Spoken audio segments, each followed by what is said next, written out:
This is the Work Smart Hypnosis podcast, session number 56. Chris Jones has got talent. Welcome to the Work Smart Hypnosis podcast with Jason Linett, your professional resource for hypnosis training and outstanding business success. Here's your host, Jason Linett.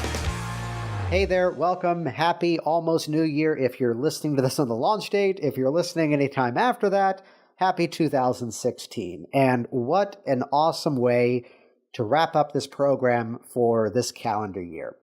To catch you up, first of all, a little bit of business here. Typically, the format of this podcast would be that I then send it off to a team of outsourcers that I work with who then edit the audio, cut out some extra long pauses, kind of clean things up. And it's kind of amazing how Marie, my podcast editor, and she's listening to this, so I'm going to praise her, she can often take a 28-minute recording and cut it down to such a tight 24 minutes, and nothing is removed. But the way that she does it is remarkable. Well, she's going to read it. She's going to hear it here. Marie, do not edit what we're about to release. Because to date things back, it's about maybe a week and a half ago, and I see a voicemail come in my phone. And it's that moment where immediately I recognize the phone number was from Illinois, and I saw the name Chris Jones. And as I saw it after the fact, I went, oh, that's Chris Jones from America's Got Talent. He just called me up. Cool. Return the call later. I was with family at the time. And if you do not know of him, I'll rewind the story back slightly, because I think this is probably, I'm not going to say probably, this is, in my opinion, the hypnosis event of 2015. This is a moment that got more hypnotists talking online, got more people interacting and discussing hypnotism than anything else that happened this year. No argument, in my opinion. And to set the stage, let me paint the picture for you. Let me draw the story out for you. There's the America's Got Talent competition reality show. And a judge on that program is the comedian, actor, former talk show host, Howie Mandel. If you're not familiar with Howie Mandel, without diagnosing the situation, he does not like germs. And you'll hear some of the nuances of that in this conversation that Chris and you're about to listen to. And in many ways, this could be argued. I will not say he invented this, but I would probably argue that Howie Mandel may be a lot of the reason of why the fist bump is so popular. Because he doesn't like germs. He's not going to shake your hand. However, he oddly enough does seem very comfortable with a fist bump. So here it is. The video clip went a little bit viral online first, and then it was aired primetime NBC, network television. America's Got Talent, which as a side note is a program that classically the variety artist has done well on, yet the hypnotist has not done as well yet until this moment. In a previous recording with Joanna Cameron, you heard some of the story of how she did well with Britain's Got Talent and America's Got Talent, yet Chris nailed it on the first visit. And you'll hear the story behind the second appearance as well. So here's this moment where a young man walks out who, as he put it, did not look the part of the hypnotist. He's wearing jeans, he's wearing a hooded sweatshirt, he's wearing a blazer, and at some point he takes it off. You'll hear why in the upcoming interview conversation. And basically, in the span of worked out to only be about maybe a 3 or 4 minute clip on America's Got Talent, suddenly this man that many people around the world knew he does not shake people's hands was on stage shaking the hypnotist's hand. In a brief demo, in a brief span of time, here was this man who would normally not do that, shaking hands. And then even further, out in the audience, shaking the hands of the fellow judges as well. And if you have not seen the clip, head over to the show notes at worksmarthypnosis.com. And as impressive as the initial handshake is, when you see the reaction on the faces of the fellow judges, whether it's, in this case, Howard Stern, Mel B from originally Spice Girls, and Heidi Klum, when you see the reaction on their face, that's what really sold this moment. Now, this is a moment that became a little polarizing in the hypnosis profession, because anybody with an internet connection, of course, has an opinion. Now, I'll be open and tell you that I was on the pro side from day one, because as early as the clip was out there, and I was hearing about it, oddly enough, from clients, as much as I'm constantly on Facebook and social media streams, I heard about it from a client before I ever saw it online because the phone was already starting to ring. You know, let's take it from the perspective for right away. Someone did something incredible using hypnotism on television. And any hypnotist around the world, their phone began to ring, likely in response to this. I had calls in the dozens. You'll hear Chris mention he had letters and messages in the thousands. So likewise as well, if you have an internet connection, you have an opinion. So of course there were others with differing opinions as well. And what I was really happy about was, I'll tell you in advance, before I started this recording you're about to listen to, I asked Chris politely if there's anything I shouldn't go into. And he gave me full license to go into anything and everything, and you'll hear that. The reason that this is going to come to you in its full, unedited format is I'll share with you the aftermath, the end note of this conversation.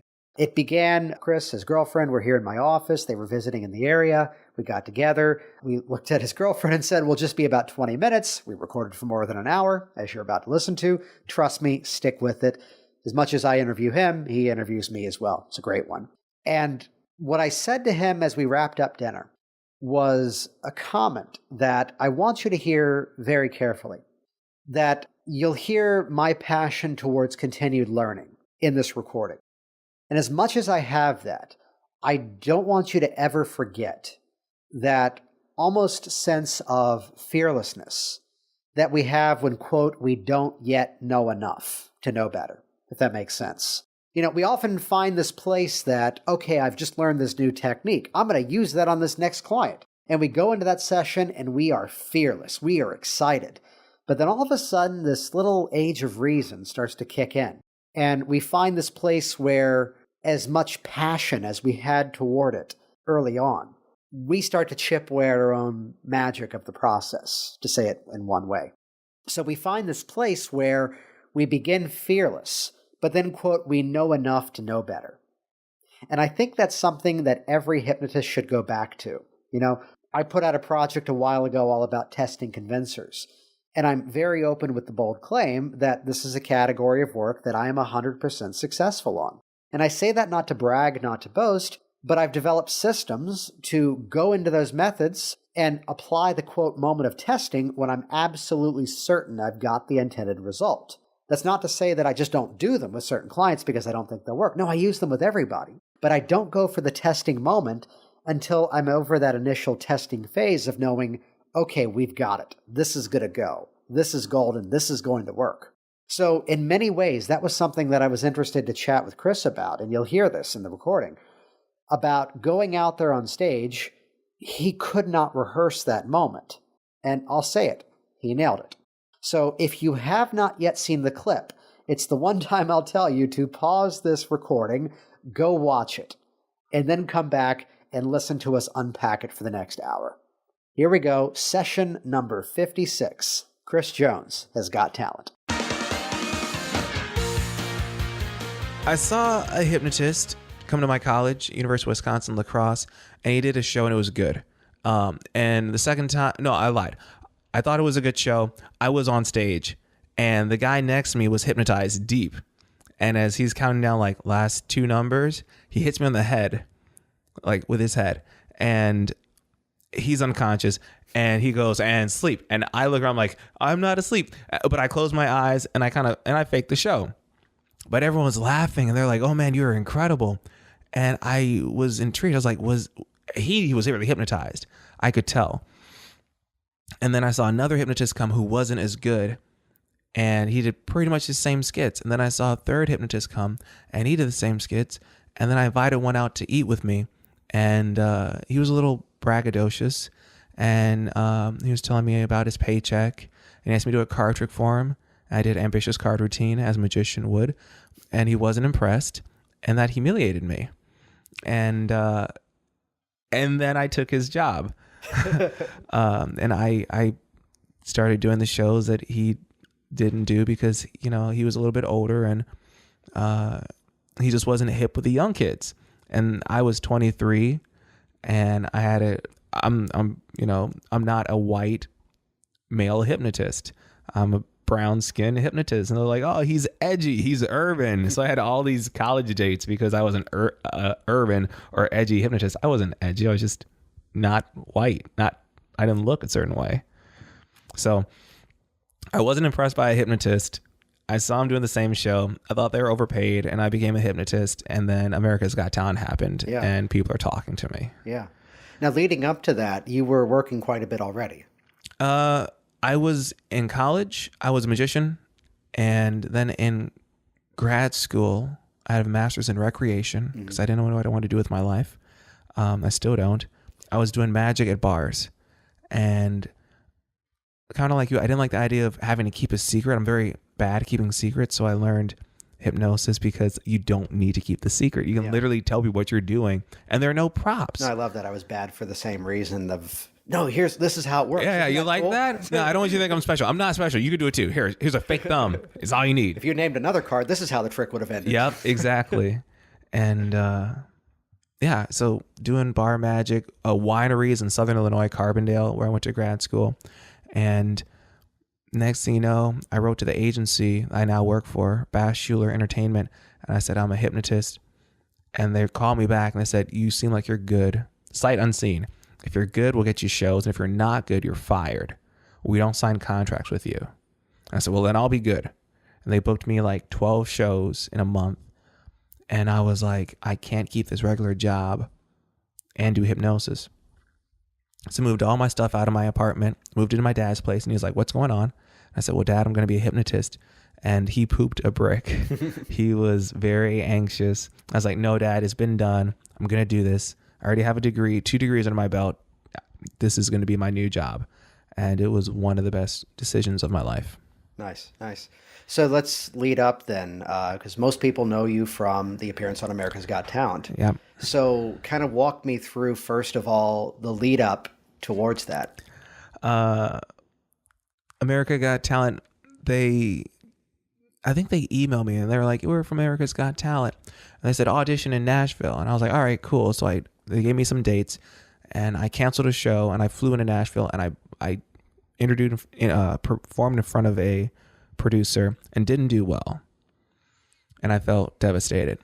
And I waited a month or two and then they had tryouts again in November and I did quite well. Mm-hmm. They had you in front of one person, then a second person, and then they filmed the third thing.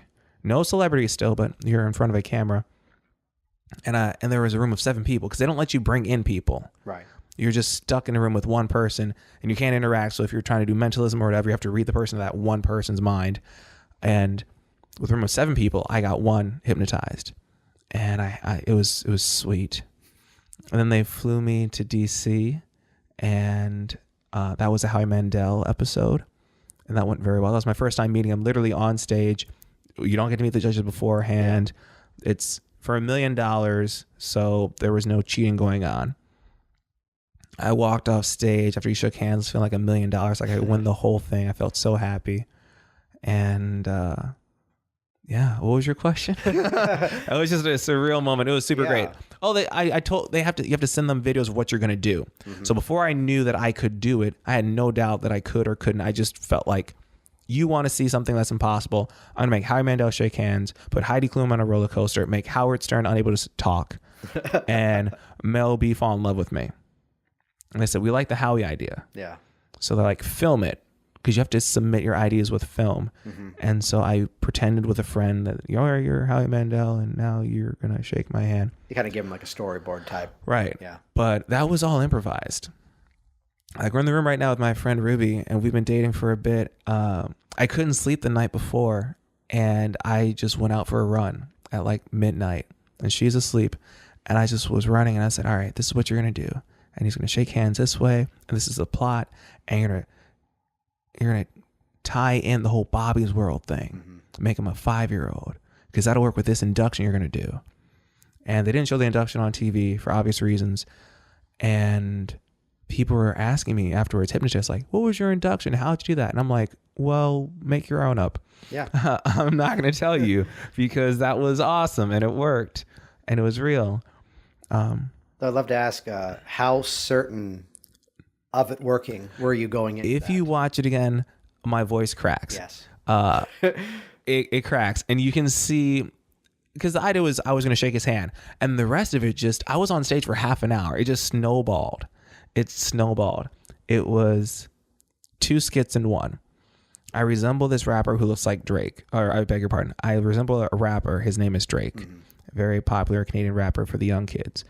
I don't try to, it's just my face, but I had him with me and I made him go sleep, and I didn't know how strong it would work. I didn't know if he was going to shake my hand or not.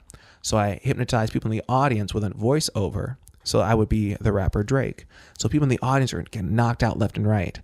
And I threw off my blazer and I played the music and I lip sang to the song, and people were cheering and screaming. And I go back on stage and Howard gave me the X. And I go, okay, hi, when you wake up this time, I'm wearing gloves. Because I asked the producers, they're like, yeah, he'll shake your hand if you're wearing gloves. And just every bit of little inside information I could get. I knew that his wife got hypnotized to get over fear of flying. So I knew he believed in it. Yeah. And just having all this outside information about more or less the client made it work. Yeah, you had parameters that would make it acceptable. It's the hypothetical game that people would often play about. Could you get someone to do something in hypnosis they normally wouldn't? And the hypothetical they normally would present is, if when they open their eyes, they're told, here's the scenario, and could, the classic example would be, could you get someone to give you their PIN number of their ATM card? Yeah. And they play this hypothetical game of, if the moment you open your eyes, the first person you see is perhaps your spouse, and you hear this hypothetical, I've yet to see someone ever actually do it, though here's a scenario where you had enough information going into it to build the hypothetical to at least edge it towards that success that it became. And I guess tying into that, I'm not a therapeutic hypnotist. I did college shows and comedy shows. And that induction I would just do with the biggest guy in the room. I would just say, who's the biggest guy in the room? You play any sports? He's like, yeah, I play football. I play chess. Come on up here. And I'm like, how much do you weigh? 300 pounds. All right, we're about the same size. I say, have your arms up like this. Resist. Don't let me move your hands at all. Resist. And then I say, relax your arms. How old are you right now? 18, 20, whatever. Howie said he was like 40 or 50.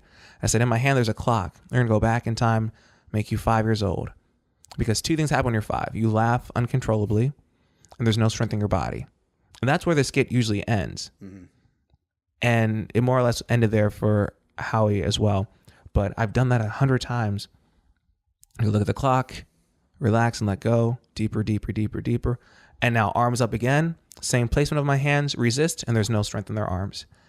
And I said, chin towards your chest and remain standing and go to sleep. And that's pretty much the induction. Mm-hmm. Like, there's a secret to that I'll share with you a little later. And, but it's your body's mechanics. What I'm doing is putting their body in a position where they cannot hold their arms up. Mm-hmm. Like when you do the hands together and your fingers are magnets, that's where your fingers want to rest. They want to rest. So I want to find every piece of body mechanic where that would happen naturally, but I tell you a story behind it. Mm-hmm. And well, in many ways, I would phrase it that there's more than one way to give suggestion. Right. That suggestion can also be movement. In a moment of doing an arm lock, testing convincer, there's a moment where I'm gesturing by tapping their fist. Yet what I'm really doing there is also comfortably, let's modify the word, shoving their arm back into the socket, which kind of locks it into that position. Yeah, right, exactly. And by doing that, and some would say that then you're not actually doing it. It's like, yes, we are, because we're giving the suggestion by feeling, by kinesthetic as well. If it's a Dave Ellman induction and there's the whole moment of, I'll pick up the arm and let it fall, let it plop. I would have the problem of the client's hands slowly lowering down. And it just came down to, I gave them the sound effect. Oh, that's deep. And by doing the sound effect, I got the response. Johnny Carson did that with comedy. If he told a joke, but he wasn't too confident about it, he'd touch his hand to his stomach. And that action created applause and laughter. Mostly laughter. But he's like, oh, this is not a great joke. Ha ha. And then they would reflectively laugh. Yeah. And yeah. It's deep. Well, it's making use of anything you can to Right. also edge in the process, Right. which if we wanted to unpack everything, it kind of began with a little bit of an eye fixation, began with a counting backwards deepener, and then followed by the physiological stunt of the arms getting weaker, which is just getting that foot in the door even further to, by the time you go to the ultimate moment of that suggestion and the moment that we're here also talking about, you already had the foot firmly in the door. Right. It was just one more suggestion to accept. Yeah. And I really thought this skit was going to end with me shaking his hand, go back to your seat. But then we woke him up and he was not happy. Like, they edited for TV, but he dropped 2 F-bombs. He's like, no effing way. And then he's like, I know we're on TV, I'm not supposed to say this, but F you. And I lost my mind. I was like, yeah, Howie Mandel said F you to me. Yes, this is awesome. And then Heidi Klum was like, can you fix it so he's not like this forever? Inside information told me that she tried to be hypnotized to quit smoking and it wasn't successful. So I knew I shouldn't work with her at all. Mm-hmm. Sidebar. And I was like, yeah. So I wrote on a sheet of paper, go to sleep, and he went to sleep again. And then they're so excited, we want to shake his hand. We want to shake. I'm like, all right. So the skit was literally evolving then. And so the only reason it was successful, and this isn't me bragging, it's because I came from a background of comedy and learning to improvise a bit. Like, they picked the wrong card. All right, I'm going to call it to the top, and now it's their right card. So I was ready and had outs for it to go wrong. Now, the second episode didn't go very well because I did the same thing. I did my Drake routine. I made half the audience think that I was Drake, but Michael Bublé, straight up Bublé, just fooled the heck out of me. I thought he was under, because I was on stage for maybe 20 minutes or so, and he was there with his chin down and during the skit. And if you watch that again, you'll see I'm wearing a blazer. I come out very excited, and then I get the 1X when he goes, I am deeply hypnotized. And Howard Stern gives me the X. No other judges give me an X, because I was doing entertaining stuff before that. I'm in a blazer, button down. Next thing you know, I'm wearing a t-shirt. And something happened because I was only 2 minutes long. So when people I saw comments, it doesn't hurt my feelings. They're like, well, you should have been more prepared, and you're immature. You know, you're not a therapist. You're not a hypnotherapist. You don't know what you're doing. You're right. I'm not a hypnotherapist. I don't know how I do the things that I do, but I can do them, and I'm willing and able to learn as soon as possible. So I had a plan. I was going to be entertaining, but it was a good thing, because if it wasn't for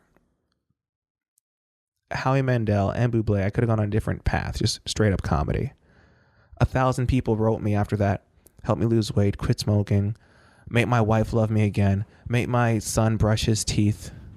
And I'm just like, I'm not always religious, but I was like, if this is how Jesus or God feels, this is horrible.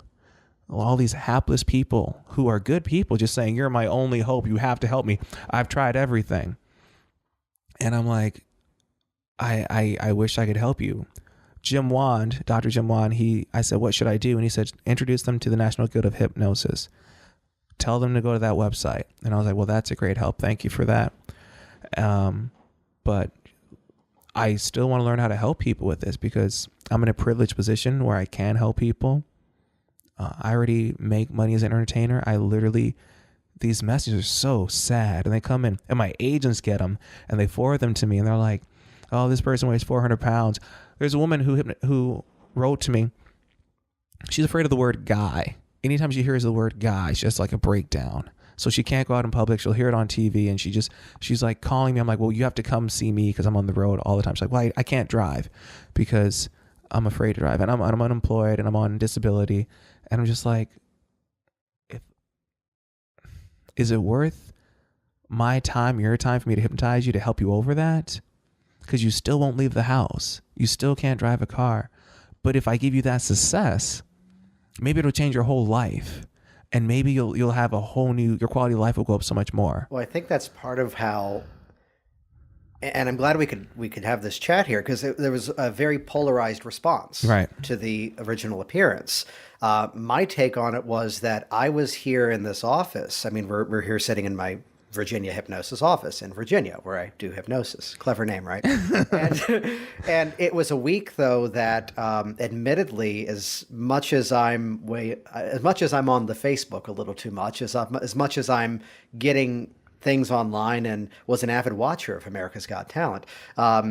And moments like, oh, Derek Hughes, he gave me a ride to Magic Camp. Yeah, Derek Hughes. Moments like that. I kind of came into the clip pretty late because it was one of these weeks where people were calling and they were saying, I saw this. Yeah. I have this issue. So as many thousands of messages you got, I'm sure there were tens of thousands more that were a reaction to it. That in many ways, it fit into the context of what people's expectation of hypnosis really is. That in the moment's suggestion, the reality shifted and another option was possible. Where, yes, there were some TV appearances afterwards. Yes, there were some stories afterwards. Yet people saw that foot in the door moment really occur. And a lot of people out there, like I said, for as many reached out to you, they were reaching out to people like me, other hypnotists as well. And that was their intention. So it's the same argument at times about, at some events, you would hear the hypnotherapy community bad-mouthing the stage hypnotist. Yet in many ways, well, you and I are two people who first encountered hypnosis from a stage hypnotist. Right. And as I have clients here in the office, a couple of dozen a week passing through, where did you first learn about hypnosis? They consistently say stage hypnosis. So it's where the hypnotherapist with an anti-stage hypnosis mindset really doesn't appreciate the history of their profession, in my opinion. I don't think you can find a clinical hypnotist, pure just clinical, help you with your problems in front of 700 people in a day. Like, unless you're doing some type of stage entertainment. Yeah. Tony Robbins is a hypnotist in terms of what I view of him. He's a hypnotist. But the people who see him pay $700 a night for one day just to be in the room with him. Yeah. People who have everyday, I don't know if we call them like blue collar problems or white collar problems, just everyday people making $10 an hour, they need our help, but they can't afford Tony Robbins. Mm-hmm. And they wouldn't have access or the awareness that we can help them unless there was stage hypnosis. That's my opinion. Yeah. No, it's the same conversation about there are some who would be against, and Tony's a good example, because if you can't afford the $700 in a room with him, you can pay the $17.95 at the Barnes & Noble and get the book version, get the audio version. That's a good point, yeah. And for the same argument, there are some hypnotists who would say never, ever, ever do these home audio programs. They're not as effective as live sessions. Oh, don't you dare do group sessions because they're, and your posture spells it out. I just crossed my leg. No. For the viewer at home, that was the posture of, I don't believe that for a second. No, because it comes down to there are people who, I would even go so far as to say it's not even just a financial decision. There were some who you could be delivering the best of pre-talk, and they would not come to this private office and sit behind closed doors with a person who they've perceived to have this, and here are the air quotes, of power towards. Yet they can achieve success with these home versions of it. Right. They can achieve success with these group audios. They can see an appearance on TV and go, I don't have to have this issue anymore. Right. Let me look into see what I can do about that. This will be a brag, and I'm okay with that. The reason I want to help people is because I want to help people. I'm very privileged. My parents did everything they could for my sister and myself. I grew up in a good part of Chicago. I went to a high school where a lot of professional athletes went to high school, and we expect excellence. And you do the right thing, not because people are watching, you do it because it's the right thing to do. So I want to help people. So I don't charge people when I meet with them for hypnosis.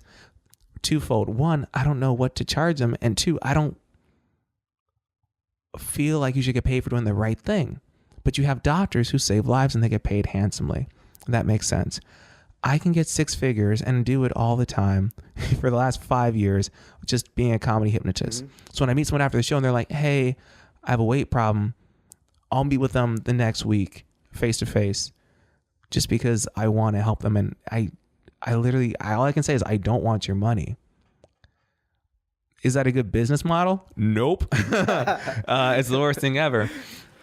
But, you know, this is a bad point to say we'll put contact information and personal phone numbers. And, yeah, you just call me anytime you want. I just want to help you. No, we're all on this planet together and no one figured it out. And I'm looking at your library here behind me and so many books I've never heard of before, but even you haven't read every book that's out there. No. So no one has all the answers. So if, we work together, literally I'll buy people meals and that will be like the best resource that I can do, picking their brains. To Ron Esslinger, who's been on this program before, that I love his line about he reads books, he goes to conventions to remind himself how much he doesn't know. Right. That I will host a lot of guest trainings in this area, and I can very openly admit that there are people who I've kind of distanced myself from over the years because he'll be something that we're hosting, and I'll get the feedback of, oh yeah, I did that years ago. Right. Yeah. When I was the nerd that would want to go back and take some of the same classes over again, that I took this training years ago. I've now been working consistently ever since. And on one side to go back and go, oh, good, that was my technique. I did invent that. But at the other side of things, too, to see what progression had been occurring. Right. Or, again, to notice, and this is a big thing in hypnosis, how much extra crap had I added that really wasn't helping. Mm-hmm. As opposed to sanding it down to the essentials and just getting to the result in a more efficient way. All right. I'm going to ask you a question, and you're going to teach me and the other listeners out there who might be in my position. You're still young. You came from a comedy or magic background, and you realize that you can help people and you want to help people. And people are saying you have to be in a classroom for 120 hours. You got to have 40 hours of this to be certified. What certification would you begin with? That's my first question. Yeah.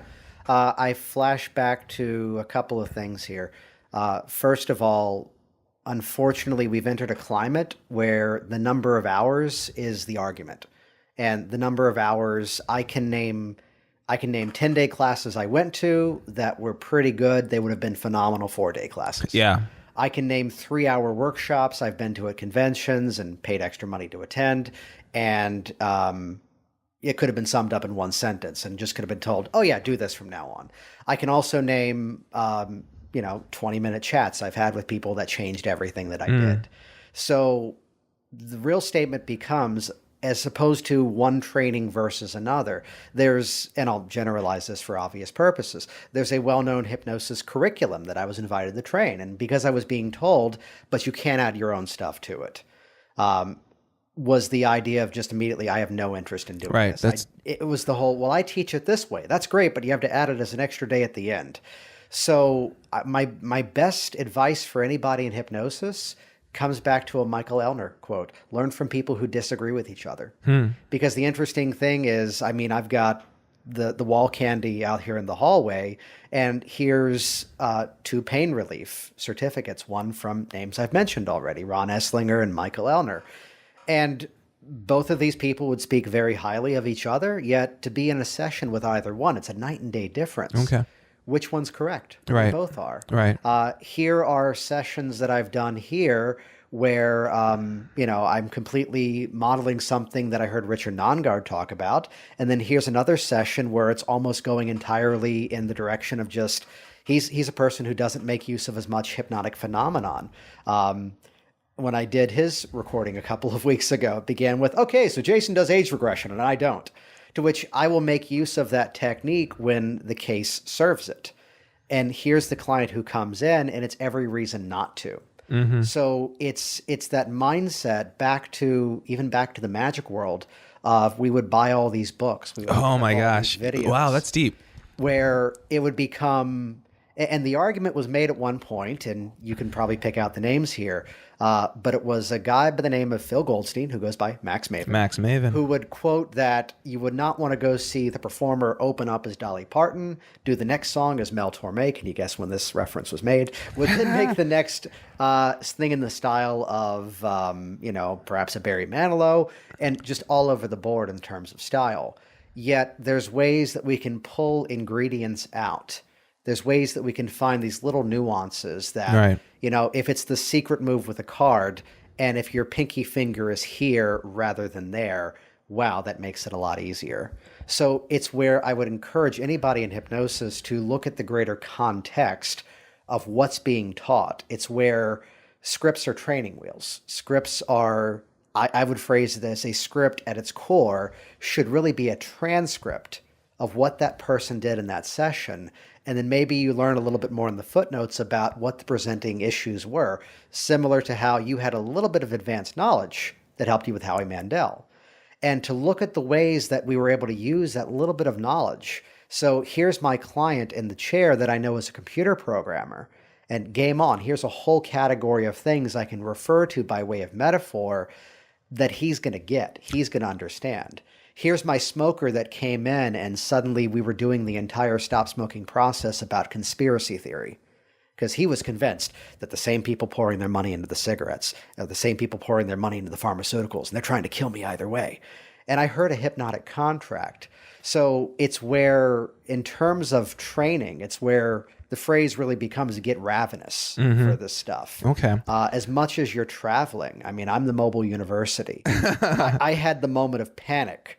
I only live 10 miles from here, but I had the moment of panic because my iPhone cable would not connect my phone to my car on the 10-minute drive here. And I'm going, here's this workshop I want to listen to on the ride, and I couldn't.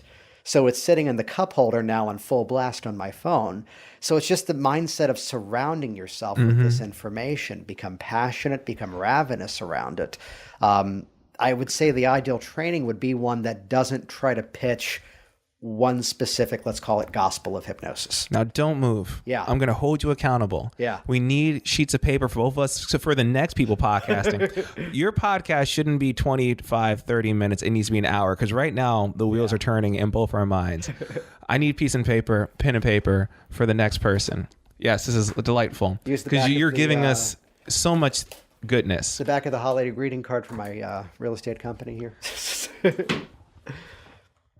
So, it's where surrounding yourself with the information. So it's where I think the answer of ever being one specific training is not the answer. There's a well-known hypnosis protocol that like many others, has either a Facebook group or a Yahoo group associated with it.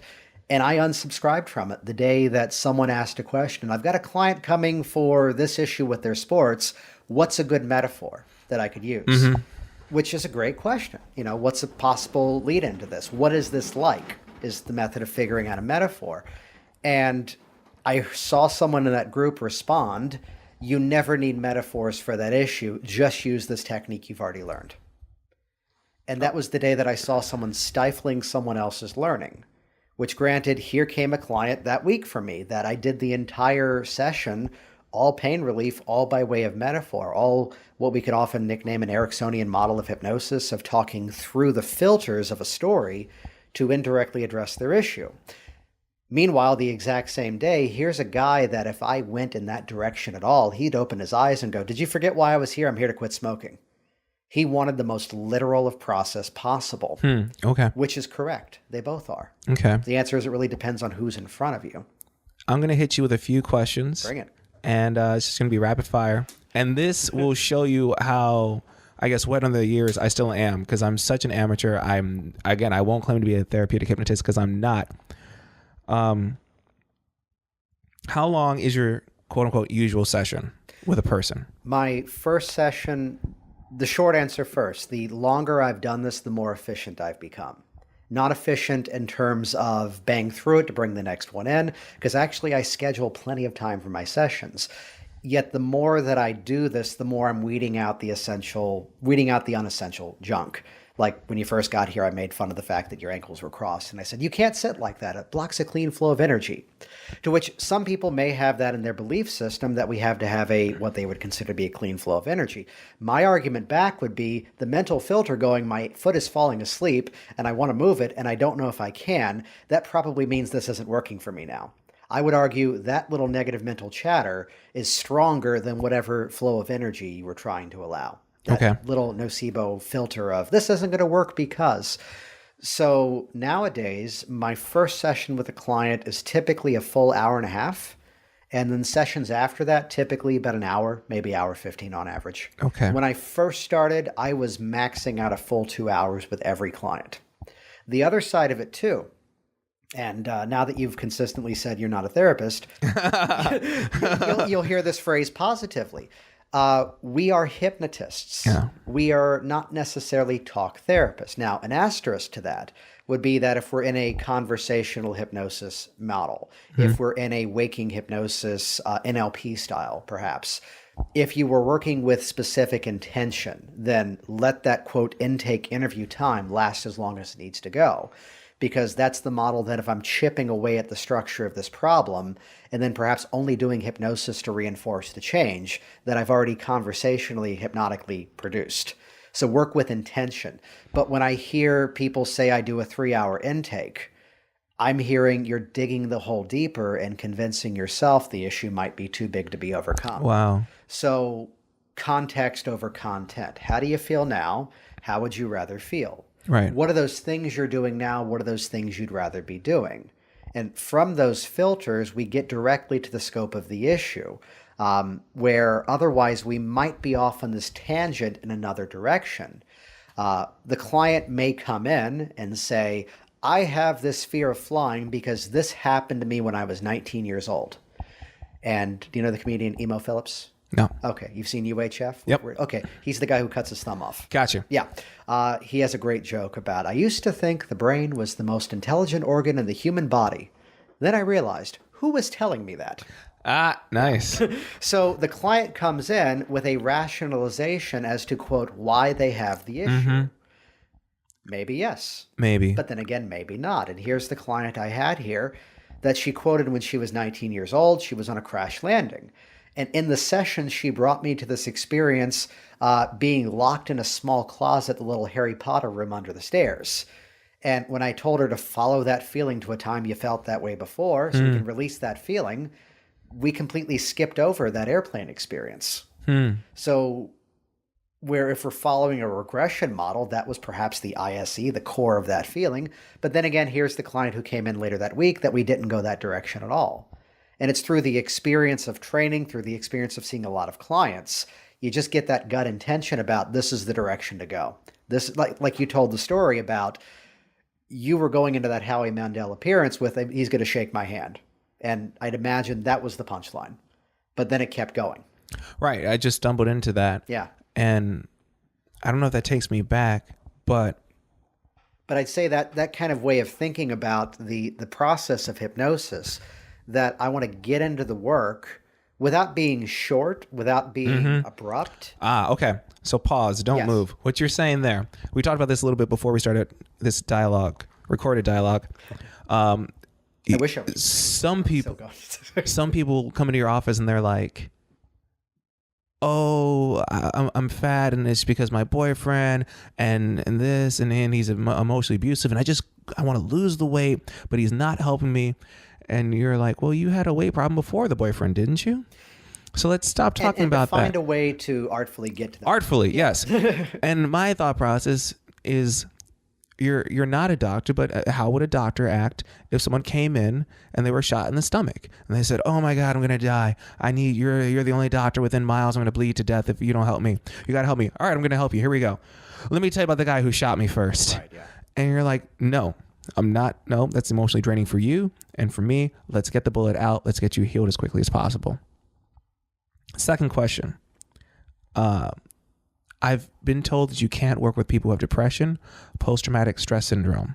Is that true, you feel? Not true? Well, it's where we're going to want to pull in some ethical guidelines to, on one side of things, protect ourselves as well as protect our clients. In a similar yet different category, and I love this story because it makes me sound really clever, but it's a guy who called me up and his statement was, because the danger, is hypnosis dangerous? And I would argue no, hypnosis is a tool. You can't and this can go off in a whole direction, you can't outlaw hammers because someone has killed somebody with a hammer. Right. We'll leave it at hammers for this conversation. Right. That's fine. That's fine. But you could also hammers can save lives. Exactly. Good guy with a hammer. So, but you can hammer in the nail that's kind of rusted over into the deck, and now the kid is not going to cut his foot, get tetanus, and the problem's going to get worse. So the hammer can be used well. The only danger is if the tool is not used correctly.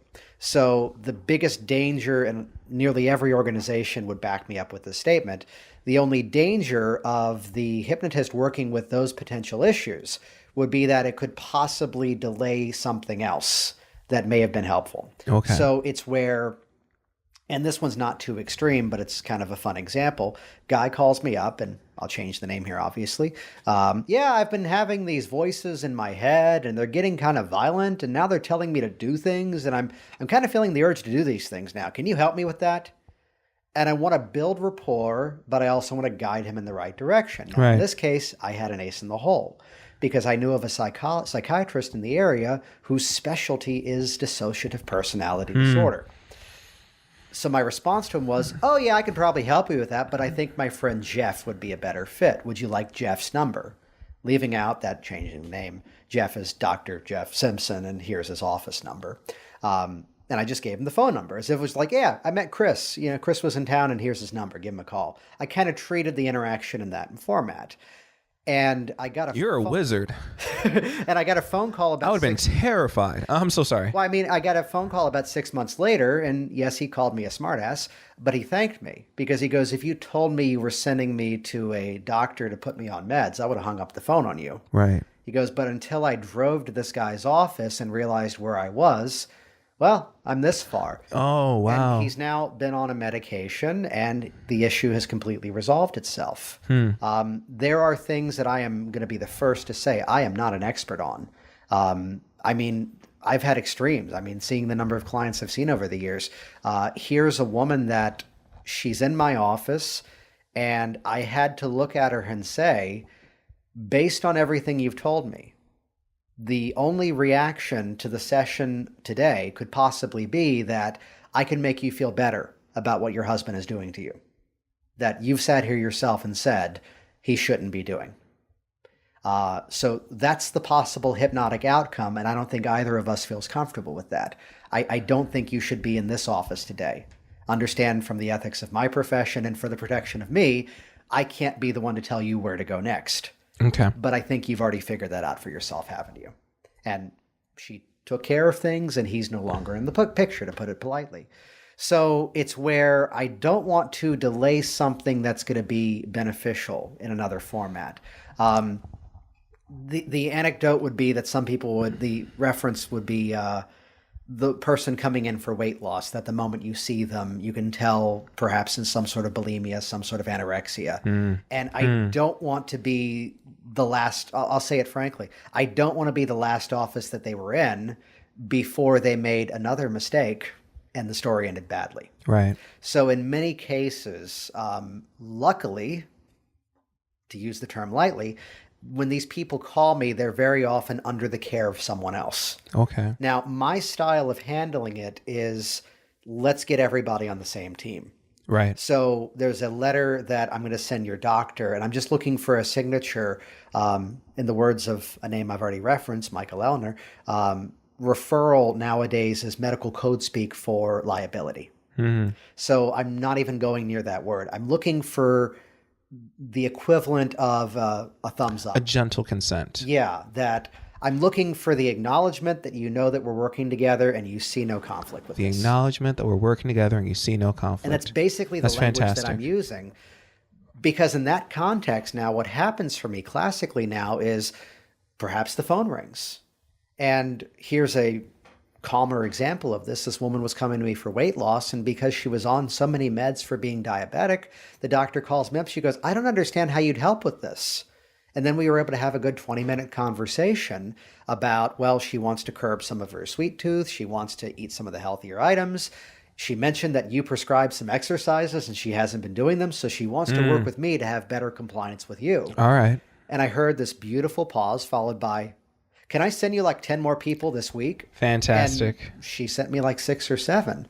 So it's where from an evolutionary standpoint, we as a helping profession should not fall into this us versus them mindset. Here's a guy that I was seeing that if he had called me on his own, I probably wouldn't have taken him as a client. I probably would have felt very comfortable saying, I'm not qualified to help you. And I'll generalize the story because it is rather specific, but the twin brother committed suicide in a rather horrible way. Oh. And it's this guy now going, I've now been feeling depressed. I've now been feeling this, and I'm terrified that my life is going to end the same way. Now, the format of this phone call was, this was a psychologist that I already had a professional relationship with. So she was the one referring him to me, almost with a bit of a menu of work with him on this, work with him on this. We're in process on this aspect. Okay. So it's where I'm going to want to make sure that we're all on the same team. And there have been times where, and I'll be even so far defensive of other professions. Here's someone who came in and they were just complaining, well, I went to this shrink and they were not qualified to help me. And one of my favorite quotes is, you've gotten a bad haircut before, right? What'd you do after that? Well, I got a haircut somewhere else. Well, cool. Here's a couple of names of people that I've met over the years. Give them a call. Pick the one you like. Okay. And to sometimes connect them with that resource that's going to be a better fit for them. Okay.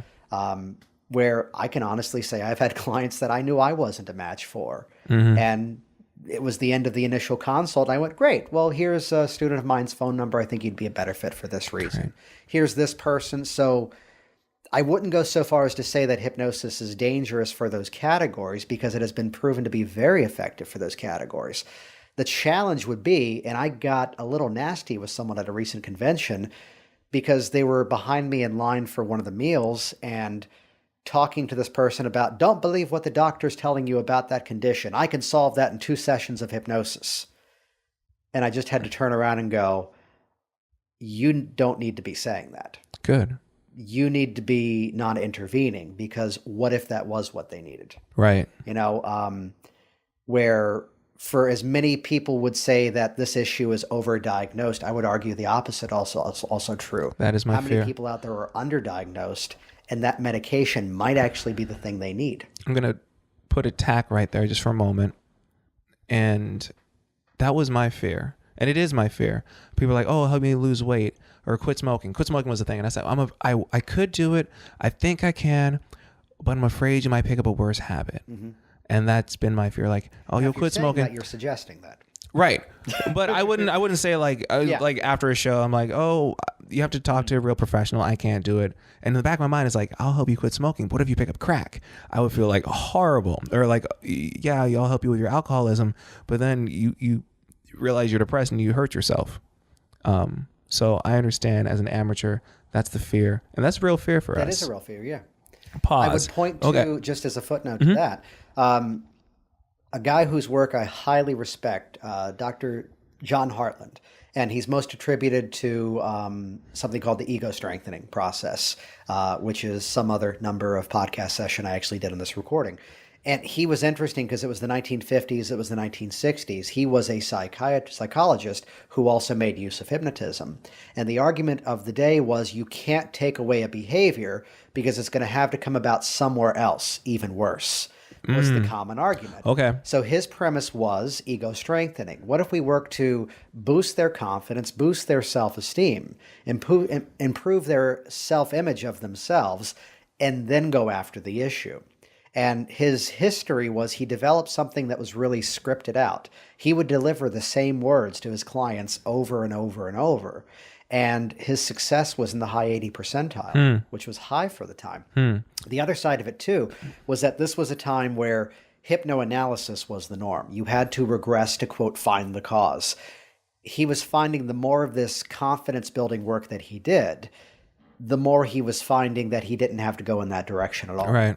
Now, I'd say that was 50, 60 years ago. In the last 50, 60 years, we have other similar themes. You have people like Richard Nongard out there who are putting in a lot of mindfulness work, and several others as well. People who are bringing in more up-to-date ways of addressing, more live in the present, live in the now, don't defer the happiness, focus on this moment in the present. rather than these negative emotional states, which are pointing either backwards or forwards in time. So I would phrase it as to look at that potential challenge as just another nuance of the change. Because not only do they have to quit smoking, they have to feel good about it now as well. Right. Okay, good. I'm going to have you do a couple things quickly. Yeah. You quoted Animan. Share with us that quote again. Oh, I may have misquoted Animan. That's okay. On this one. I misspeak all the time. It's okay. And my magic quotes are horribly out of date because I still own 3 magic books. That's good. Yeah. Both Barry Richardson books and Jay Sankey. Jay Sankey does great work. Oh, yeah. Which would be the line about, it might have been Fitzky, the trilogy. The amateur changes his act, the professional changes his audience. The amateur changes his or her act. Correct. And the professional changes the audience. Yes. So literally what I can do now, I'm just going to find a different or bigger, more prestigious audience. Just take what you have now. And that's the best way to go from being amateur to professional. I'll agree with that 100%. That was great. I wanted to share that with people. But going back just one more bit. When you meet with people, do you audio record your sessions? Do you videotape your sessions with them one-on-one? I'll give you an example. I was listening to Joe Rogan's podcast. Mm-hmm. He was interviewing rapper Kid Cudi, and he said, I used to smoke cigarettes, Kid Cudi is speaking, and I quit with a hypnotist. And he's like, well, how was that experience? Like, well, it was cool. He was like, was it strange? Like, well, he came to my house, and that's what he does professionally. And he's like, were you nervous? Like, I wasn't nervous. I had a knife under my pillow. So if you tried anything, I was ready. And he said it a few times, like, there is no joke. It's like, if you tried anything, I was ready. I had a knife under my pillow. If you tried any funny stuff. Yeah. I'm always afraid because I do college shows and I'm 29 and it's routinely young ladies who are like, help me lose weight, quit smoking. I don't have self-esteem. I lack confidence. I want to meet with them, but I'm very afraid that they'll say, you're in a room with me now. Mm-hmm. I'm going to say you said this right now. Yeah. Or heaven forbid, their boyfriend's like, you're in a room with my girlfriend. What happened during that time? Yeah. Do you record it? Do you auto record it? Is there a camera? How do you protect yourself? I mean, on one side of things, it's a conversation that I don't like we have to have nowadays. Right. We're in a very litigious society. And I can knock on fake particle board wood that I've really only had one issue here ever. And it was something stupid. I got a phone call from American Express. Yeah, our customer says that he never authorized a charge for his payment at your office. Wow, then that's fantastic. To which the response was, I just politely asked them, well, would you like a GPS tagged receipt of a physical swipe of his card along with a video of him signing his credit card?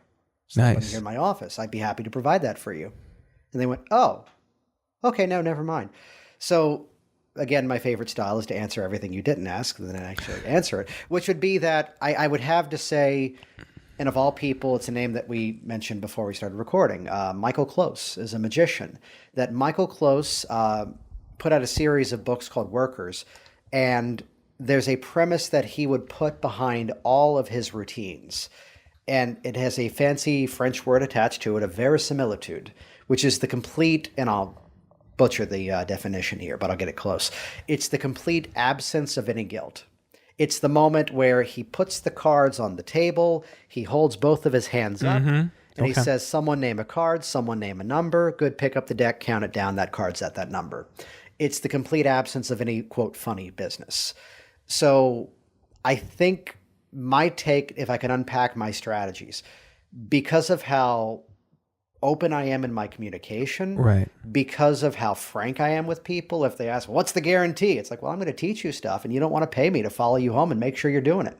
You know, because I'm that open about it. I think there's also a conversation that we as hypnotists need to have with each other that I don't want to believe in this model of work where people would say hypnosis didn't work because hypnosis is a tool and the tool is only as good as you put it into use.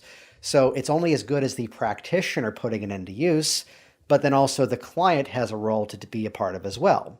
And if the practitioner doesn't explain that aspect of the process to the client, then you're going to have a disconnect there and it's not going to be that effective.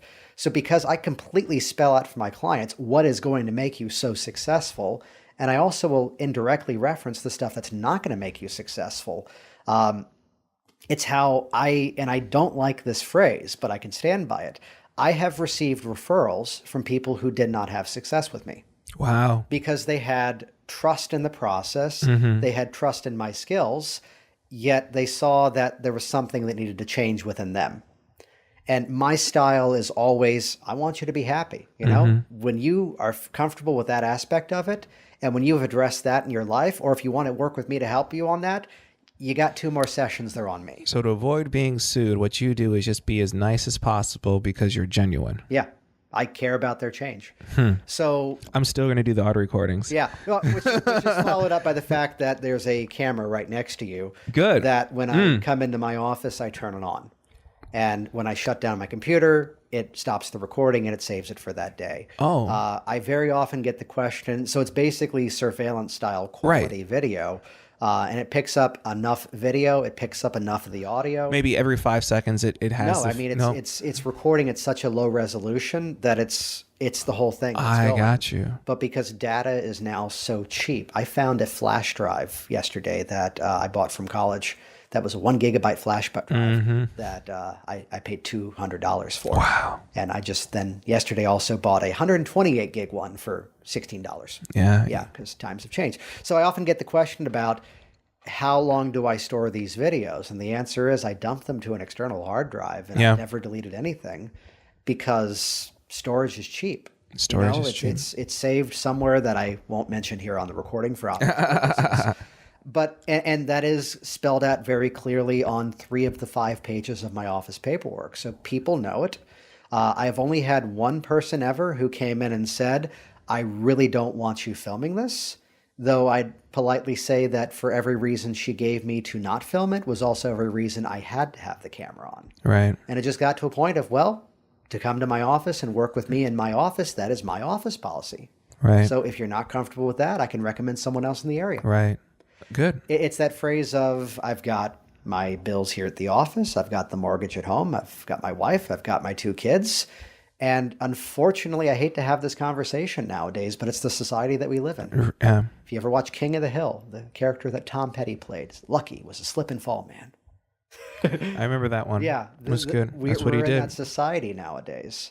The question you did not ask was about resources for clients, though, which is where I'm typically going to give them something not of their entire session to, quote, reinforce it. I hate that word, reinforcement.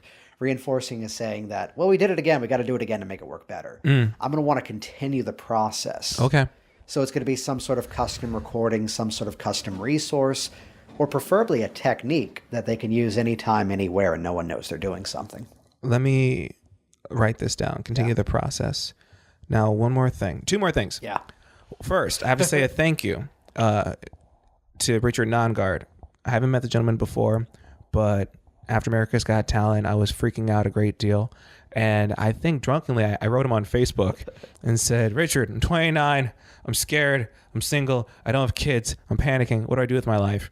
And he gave me great direction in like a few words. And then I called him. He was like, call me whenever you want. Yeah. And he's like, you got to get your PhD. I'm like, I have a master's. He's like, well, you have to get your PhD because title's going to mean a lot to a lot of people. And I was like, all right, now I'm getting after that PhD. So thank you to him. 2 more questions for you, and then I can go in peace. A happy man. And I got one more for you after. Oh, God in heaven. Who I don't really believe in. I'm sorry. It just slips every time I say that. Tell me one thing you do for ongoing training. It doesn't have to be hypnosis. I listen to podcasts whenever I drive, whenever I clean the house. What's one thing you do for ongoing training? And I'd say that's my strategy. The reason I became a podcaster was I was a podcast junkie already.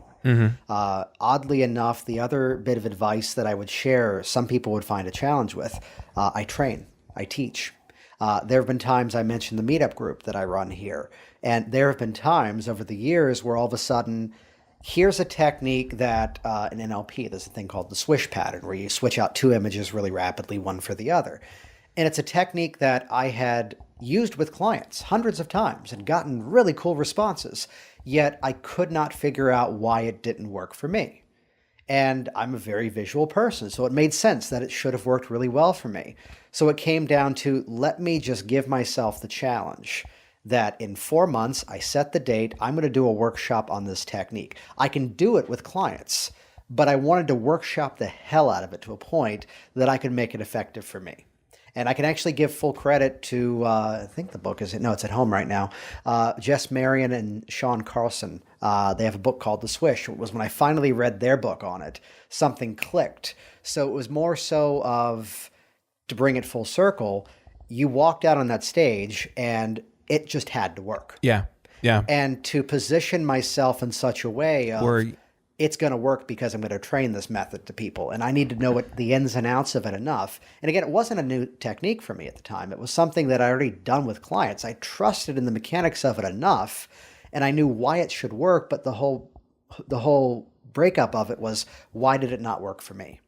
So through the exploration of it, it was really more for my personal gains to figure out why. So on one side of things, it's to continuously surround myself with good information.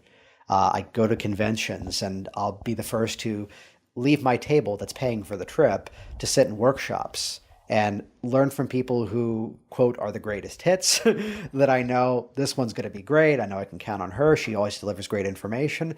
But then also to find something that I've really got no interest in and to sit through it and listen to it and really absorb what I can pull out of it. The other as well is to constantly challenge myself to position it in a way that it just has to work. It just has to fire off. I'll tell you really quickly, the only reason why America's Got Talent worked is because I put myself in, like you said, in a position where I said, I'm going to shake his hand. This is going to happen. And I told them I have no doubt in myself. And then they're like, all right, cool. And I had a whole month to plan and think how this could work and how it couldn't work and backfire. Put yourself in a position where you have to succeed, where you're not looking at failure at all. And I think you improve your odds a great deal. And not even to address it as even failure. It's like back to the example of what made me a not good magician was I was more interested in how cool the secret was. Because if you name this card instead, that one's hidden over here. But to have all the multiple outs about where the process could go and how there is no wrong response. Right. It's how, from a business standpoint, I operate with everything as either being ready or not ready yet. And when I filter everything in that perspective, I've had clients that have called me up and then it's a year and a half later. And because I'm such a nerd for databases, hey, Chris, you called me a year and a half ago about the same issue, and I called you back 3 times and you didn't return my voicemail. Now I'm What's different now? Compare. Yeah, okay. And from that perspective, in many ways, that question tells you everything you should be addressing. Let's talk about magic just for a brief moment. What you just said, as a magician, you get a magic set and it has 25 tricks. And then I remember my enthusiasm when I had a magic trick or a book that had 500 tricks. And I said, Mom, I now have 1,000 tricks. And she asked, how many can you perform? I go, no, Mom, I have 1,000 tricks. And she's like, but how many? I'm like, I'm not an amateur. I have 1,000 tricks. But the good ones can do 6 or 7 good tricks and that's it. And that's all you need. People listening to this, do a YouTube search for Mr. Electric. Okay. Marvin Roy toured the world for so many years with, I think it's only an 8 or 9 minute act. There's a guy who can throw up sugar and he was on America's Got Talent 6 times. I'm not saying he's good or bad. I haven't met the gentleman, but he's done it and he's been doing it on Letterman for years. You're going to ask me a question, then I'm going to ask you 2, and then we're going to hit the dusty trail. Yeah. Like we said, only 20 minutes. Yeah. So there was a lot of positive response to the appearance. Yet there were also a lot with other opinions. Right. Well, the lay people will say, you sent him to therapy. And I just politely say, you're right. But he went to therapy before me. He says that he goes to therapy twice a week. And he does that on the regular. He did that before me. He bought a second house to escape the germs in his first house. So his family can live in the first house and he's in the second house when he feels like they're particularly dirty that day. So, and the TV producers knew that I was going to do that. And to their credit, when I didn't do well the second time, they had a psychiatrist there and said, hey, how are you feeling? How are you feeling? And I'm like, well, I feel really upset. It's like, well, I'm the counselor here. And if you need anything, just let us know. And I'm like, oh, well, that's very thoughtful of you. I'm like, I'm fine. Like, I'm relatively an adult, but go talk to the kids who you booted off who are 12 and had their little hearts broken. You talk to them. I'm going to be all right. I'm going to drink. And I got so drunk that night. So the feedback, I'm going to worry about my life. I'm going to chase sports hypnosis. I have a tattoo on my arm that says, I will win the Chicago Marathon and set a world record. Nice. So that's on my arm. It's my right hand. If you shake my hand and you read it, you have to hold me accountable. I have to do what people think is impossible because Americans do not win marathons these days. The Kenyans, Ethiopians, they do. But I'm going to try and do the impossible. That's the go-to. 2 more questions for you. And then we can hit the dusty trail. Okay, what is the best gift? And again, don't worry about being humble. Yeah. Don't. You're a good man. You're a smart man. Don't be humble. What's the best gift or product that you're most proud of that you've created? I would say, and there's a funny answer to this because my style is constantly, let's change things up. Let's do it one better. I would call it a constant satisfaction with dissatisfaction. To use it in a I'm a fan of using positive. I'm a fan of using negative language in a way that serves me and it motivates me. So I put out a business training program back in 2013 that at the time we're recording this, I have now taken down the sales page. It did exceptionally well, and I'm very proud of every bit of the content. And anytime I then ran some sort of promo, I did a webinar to produce it, I would sell out what I had promised we'd sell out. I'd play the game of, we're going to open up 25 spots, and we'd sell it out every single time. And the feedback on it, like anything online, there are people who would wait till basically the 30-day mark where you promise the guarantee, and they'd go, I haven't watched this thing. I'm going to get my money back. And my feeling was I had no negative feelings towards these people. You're not ready for this information. Right. So while on one side of things, it was very, very heavy with business strategy. Okay, if you're going to be marketing on Facebook, this is the one thing you should be doing now. Here's where people are really wasting their money. If you're going to be doing live talks, the things that are out there, the one thing it's going to take for us to really grow this hypnosis profession is for all of us to become much more successful. So the phrase is constantly, the more we're all successful, the more we're all successful. Right.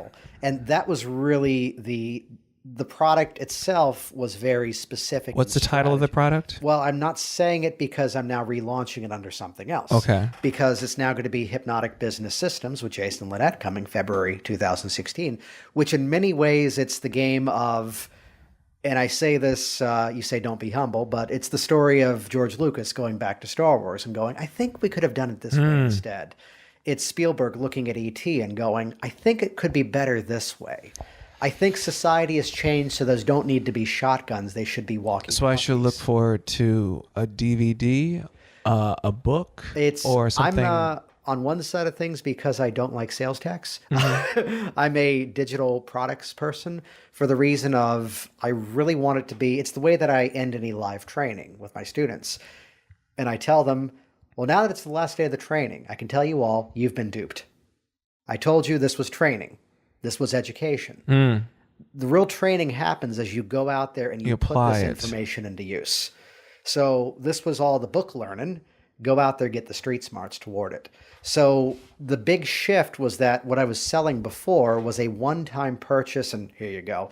So the main intention of relaunching it as a membership library, and those of you that have the old product, don't freak out, you're being grandfathered in. But the main reason of making the switch is that we need an online community. We cut out the word online. We need a community of hypnotists that are not looking at being successful as a bad thing, that are not looking at the fact that, and it's the line I always fall back on, when I'm in my session and I've prepaid my rent in advance because I'm like that, and there's enough money in the savings account for the mortgage and the preschool's paid off for the kids, you have my full undivided attention. Nice. When you call me and I'm just picking up, you are not a match for me.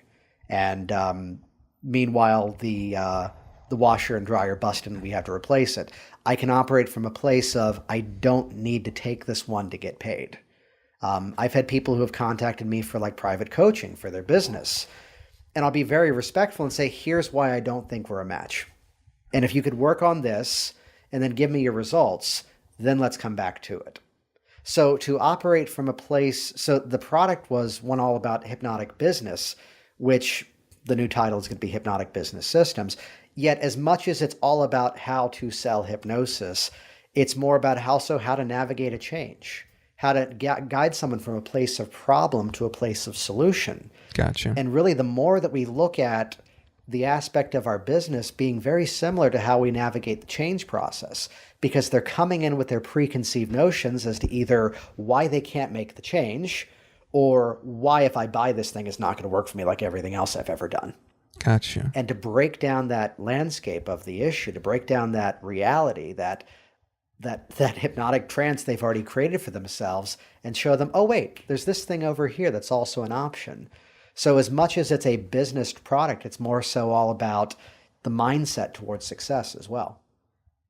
Got you. Thank you. I'm going to give you a present. It's not a gift. It's a present. And then I'm going to ask you one more question, and then we're going to put food in our stomachs. Exactly. The present is this. Find a way to make these more than 25, 30 minutes, because once the wheels start going, you're one of the smartest people I've met this year. So you need to share this with more people. Thank you. Second, get yourself pen and paper for this, because everything you say, I'm like, oh, I have another question, another idea. So if you're a real listener and you come on this show, ask him where is his pen and paper, because he's going to give you a lot of information. You're not going to have enough time to work with all of it. So make it longer, pen and paper. And now the last question. Start with a statement. You have a lovely wife and 2 kids. You have to update your photos in the office, but 2 great He's kids. over there. Yeah. So I'm There's here. a reason for those people, and I think I did this on one of the podcast sessions. It bears explaining. There's a strategy at the end of a hypnotic session about connecting everything in the process with the color red.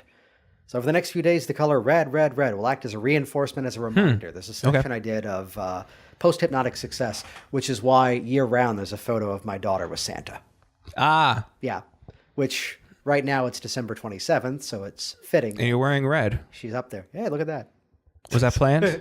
No? No. No. Oh, I guess not, because you're not meeting people on a Sunday. No. But oh wow, everything's red. Everything's red. Except for the walls. All right, so I'm in this room with you, with my lady friend. You have a lovely wife, and my girl Ruby, she gets this question all the time. You're dating a hypnotist. Did he hypnotize you? Did you hypnotize your wife for this wonderful life? You did. No, not for this life. She was You with cheated. Me. She was with me before the hypnosis appeared. Okay. Though I'd share the family dynamic that I came from a family where everybody in my family is self-employed. So of all people, there was an interview with Jason Sudeikis from Saturday Night Live, who's now gone on to do like the Horrible Bosses movie. Oh, yeah, and others. And there was an interview with him, and I love the moment where they ask him, well, what did your parents think about you growing up to become an actor, a comedian? And his response was, you clearly didn't do your research, because my uncle is George Wendt, Norm from Cheers. So I just grew up in a family where going off and doing something a little different just was completely normal. Oh, that's interesting. So my grandfather was a jeweler. My uncle's a pawn shop owner. My parents, everyone in my immediate family, my parents, my brother, they're all photographers, self-employed. So the idea of going off and doing your own thing was something completely normal. That's interesting. And even at one point I was in the theater career on the management side. And again, the going off and doing something a little different was completely ordinary. It was an interesting dynamic with the in-laws, I'd say at the beginning, just because they were all very much, I work for this company, I work for that company, and this was very much not the normal. Though Michelle from an early date kind of figured out that, and I say this with the arrogance and the cockiness that I wanted to have, I'm someone that when I decide to do something, I'm going to be successful at it. I'm going to make it work. There's a stage hypnotist, now online entrepreneur, Jeffrey Ronning, that I loved the thing that I heard him say about, it's not worth doing if you're not going to do it for at least 3 years and give it your full ability. Good. Rather than, I'm going to dip my toes in and see what happens. Right.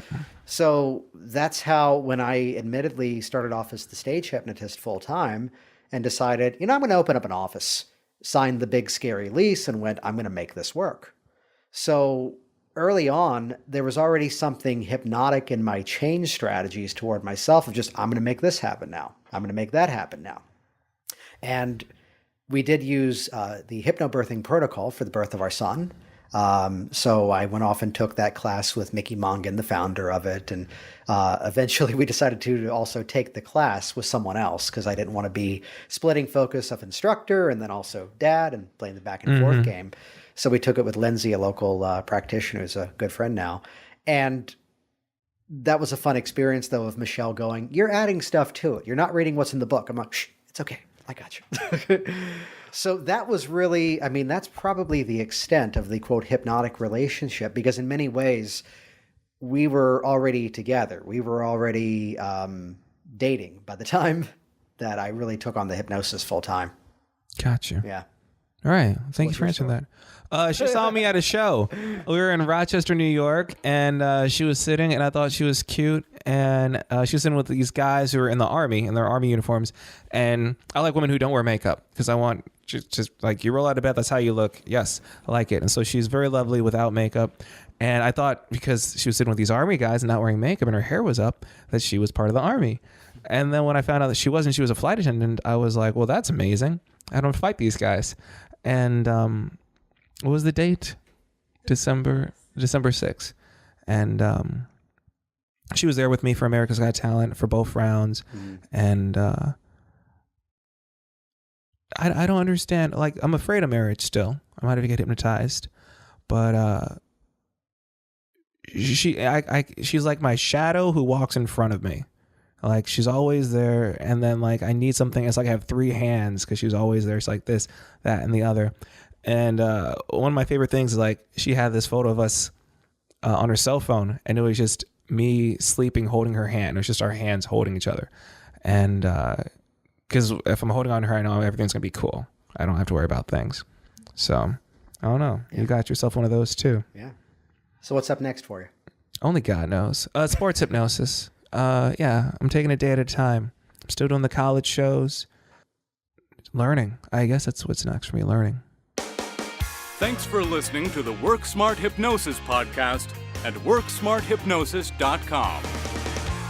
Hey, it's Jason Linett here. One last quick thing. Thank you so much for sticking through with this recording. A lot of great information here inside of it, a lot of great nuggets. I hope this is going to be one that you're going to go back and listen to again.